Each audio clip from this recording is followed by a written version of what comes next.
Evening everyone, it's Miss Hinde-Taylor here, and tonight I'm going to be reading you Chapter 3 of Half a King by Joe Abercrombie. Just to give you a little bit of a recap, so in Chapter 1 we were introduced to the main character, Prince Yarvi. Prince Yarvi is a prince of a country called Getland, and we meet him as he's training to undertake his minister's test. So he wants to leave the royal family formally and train to be almost like an advisor. And we find out that he wants mainly to do this, one, because he's very intelligent, but also because he's got a crippled hand. So he finds things like swords and shields and fighting really difficult. And those kind of things are what are prized by people in his country. So the end of Chapter 1, we find out that his dad and his brother have been killed. Okay, and Chapter 2 is all about him going along to find out what had happened to his dad and his brother. And we find out they've been killed by a different country, basically, a group of people called the Vanstermen. Anyway, so we're going to read Chapter 3 today. Chapter 3 is called A Way to Win. Kind out, you will spar with the king. Yarvi had to smother a fool's giggle when he heard the master-at-arms apply the word to him.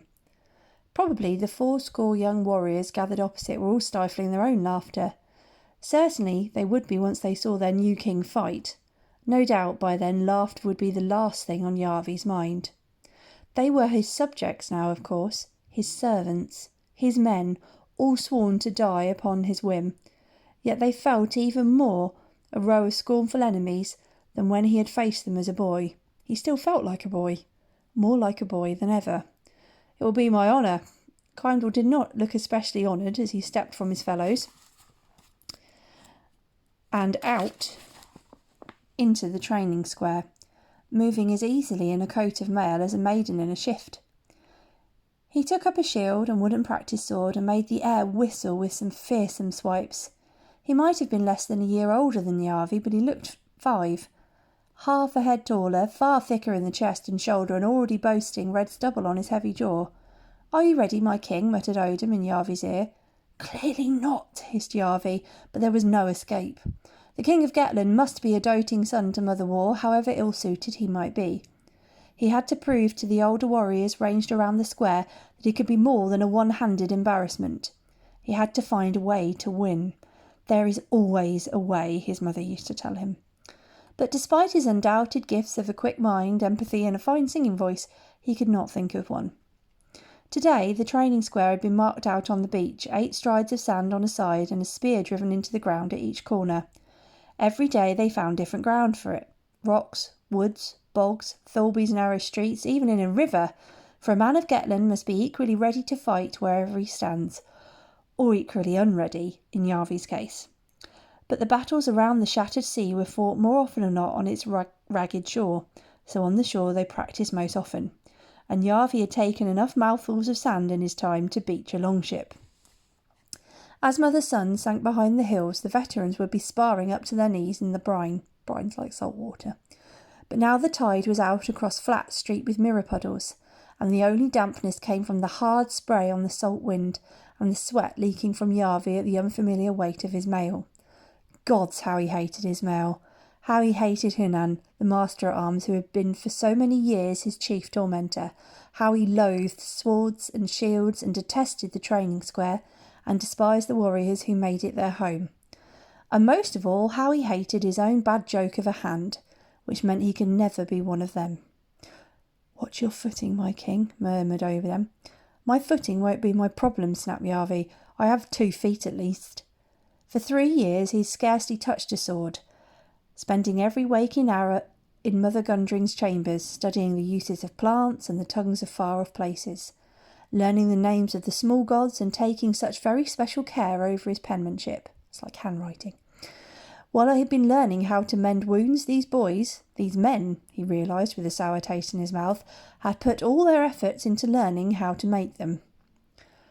Odin gave him a reassuring clap on the shoulder which nearly knocked him over. "Keep your shield up. Wait for your chance." Yarvi snorted. If they waited for his chance, they would be here until the tide drowned them all. His shield was lashed tight about his withered forearm with a sorry mass of strapping, and he clung to the handle with his thumb and one stub of finger, arm already burning to the shoulder from the effort of letting the damn thing dangle. "Our king has been away from the square for some time," called Master Hunan, and worked his mouth as though the words were bitter. "Go gently today." "I'll try not to hurt him too badly," shouted Yarvi. There was some laughter, but he thought it had an edge of scorn. Jokes were a poor substitute in a fight for strong sinews and a shield hand. He looked into Kindle's eyes and saw his easy confidence, and tried to tell himself that strong men are many and wise men are few. Even in his own skull, the thought rang hollow. Master Hunan did not smile. No joke was funny, no child lovable, no woman beautiful enough to bend those iron lips. He only gave Yarvi the same long stare he always used to have, as full of quiet contempt for him, whether prince or king. "Begin," he barked. If quickness was a mercy, it was a merciful bout indeed. The first blow crashed on Yarvi's shield, tore the handle from his feeble grip so that the rim caught him in the mouth and sent him stumbling. He managed, by some shred of instinct, to parry the next so that it glanced from his shoulder and numbed his arm. But he never even saw the third, only felt the sharp pain as his ankle was swept from under him and he crashed down on his back, all his breath wheezing out like the air from a split bellows. He lay, blinking for a moment. They still told tales of his Uncle Uthel's matchless performances in the square. It seemed his own might live just as long in the memory, alas, for very different reasons. Kindle thrust his wooden sword into the sand and offered his hand. "My king?" Far better disguised than it used to be, but Yarvi thought there was a mocking curl to the corner of his mouth. "You've got better," Yarvi forced through his clenched teeth, twisting his crippled hand free of the useless shield straps, so Kindle had no choice but to grasp it to pull him to his feet. "As have you, my king." Yarvi could see Kindle's disgust as he touched the twisted thing and made sure to give him a parting tickle with the stub of his finger. A petty gesture, perhaps, but the weak must thrive on small revenges. "I've got worse," muttered Yarvi as Kindle walked back to his peers, if you can believe it. He caught sight of a girl's face amongst the younger students. 13 years old, maybe, fierce-eyed, dark hair flicking around her sharp cheeks. Probably Yarvi should have been grateful Hunan had not picked her to give him his beating. Perhaps that would be the next in the procession of humiliations. The Master-at-Arms gave a scornful shake of his head as he turned away, and the anger surged up in Yarvi, bitter as a winter tide. His brother might have inherited all their father's strength, but he'd got his full share of the rage. "Shall we have another bout?" he snapped across the square. Kindle's brows went up and he shrugged his broad shoulders and hefted his sword and shield. "If you command." "Oh, I do." A grumbling passed round the older men, and Hunan frowned even harder. Must they endure more of this demeaning farce? Farce is like a joke. If their king was embarrassed, they were embarrassed, and in Yarvi they could see embarrassments enough to crowd the rest of their days. He felt his uncle gently take his arm. "My king," he murmured, soft and soothing. Always he was soft and soothing as a breeze on a summer day. "Perhaps you should not exert yourself too much." "You're right, of course," said Yarvi. "A fool is his anger's slave," Mother Gundring once told him. "The wise man's anger is his tool. Hurrick, you stand for me."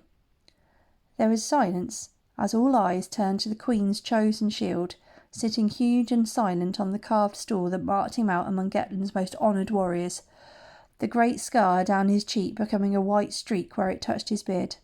"My king," he rumbled as he stood and worked one arm through the tangled strapping of the fallen shield.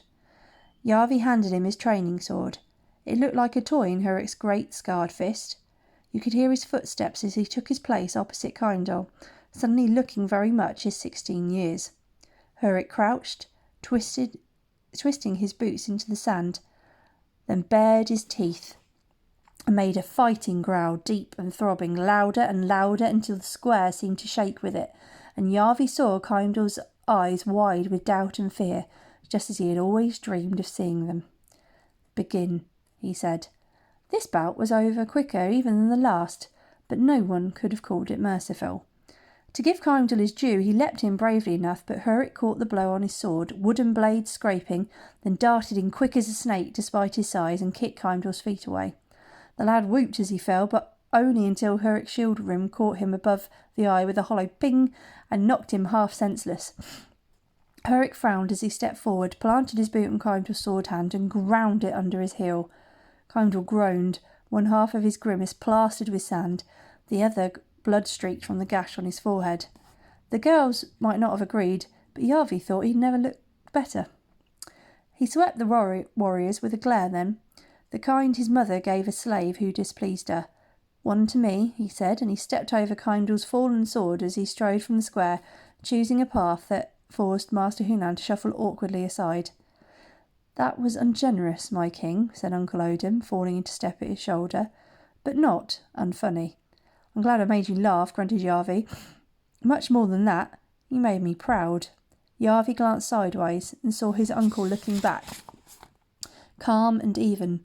Always he was calm and even as fresh-fallen snow. "Glorious victories make fine songs, Yarvi, but inglorious ones are no worse once the bards are done with them. Glorious defeats, meanwhile, are just defeats." "On the battlefield there are no rules," said Yarvi, remembering something his father told him once when he was drunk and bored with shouting at his dogs. "Exactly." Odin put his strong hand on Yarvi's shoulder, and Yarvi wondered how much happier his life might have been had his uncle been his father. A king must win, the rest is dust. So that was chapter 3 of Half King. I will be reading chapter 4 next time. Take care, everyone.